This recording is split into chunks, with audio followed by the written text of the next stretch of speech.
క్రీస్తు నామమున అందరికీ వందనములు. ఈరోజు మనం యేసుక్రీస్తు వారి 12 మంది శిష్యులలో ఒకడైన మత్తయి కొరకు తెలుసుకుందాం. మత్తయి అనగా దేవుని వరమని అర్థం. ఈ మత్తయిని లేవి అని కూడా అంటారు. ఇతను అల్ఫయి యొక్క కుమారుడు. ఇతడు కపెర్నహూములో జీవించేవాడు. ఇతడు తన పేరుతో ఒక సువార్తను వ్రాసి యేసు బోధనలను గ్రంథస్థం చేసిన తొలి వ్యక్తి. ఈ అల్ఫయి కుమారుడైన లేవి ఒక సుంకము వసూలు చేసే సుంకపు గుత్తాదారుడు.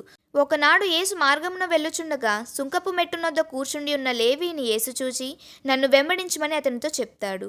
వెంటనే లేవి అతనిని వెంబడించెను. దీనిని మనం మార్కు సువార్త 2వ అధ్యాయం 14వ వచనంలో చూడొచ్చు. ఈ లేవి ఇంట క్రీస్తు భోజనమునకు కూర్చుండి ఉండగా సుంకరులు మరియు పాపులు అనేకులు ఆయనతో పాటు కూర్చుండి ఆయనను వెంబడించిరి. అది చూచి పరిసయ్యులు శాస్త్రులు సుంకరులతో పాపులతో కలిసి క్రీస్తు భోజనము చేయుచున్నాడేమని శిష్యులను అడుగగా, ఆ మాట క్రీస్తు విని నేను పాపులనే పిలువవచ్చి తిని గాని నీతిమంతులను పిలువరాలేదని వారికి సమాధానమిస్తాడు. దీన్ని బట్టి చూస్తే క్రీస్తు మన కొరకు ఆ మహాలోకాన్ని విడిచి ఈ భూమిపైకి వచ్చి మనలాంటి పాపులను రక్షించుటకు మరణించాడంటే అది మనకు చాలా మహాభాగ్యమని ఎరుగుదాం. కాబట్టి మనం ఆయన ఆనందపడేలాగా సమస్తమును విడిచి ఆయన కొరకు జీవిద్దాం. ఆమేన్.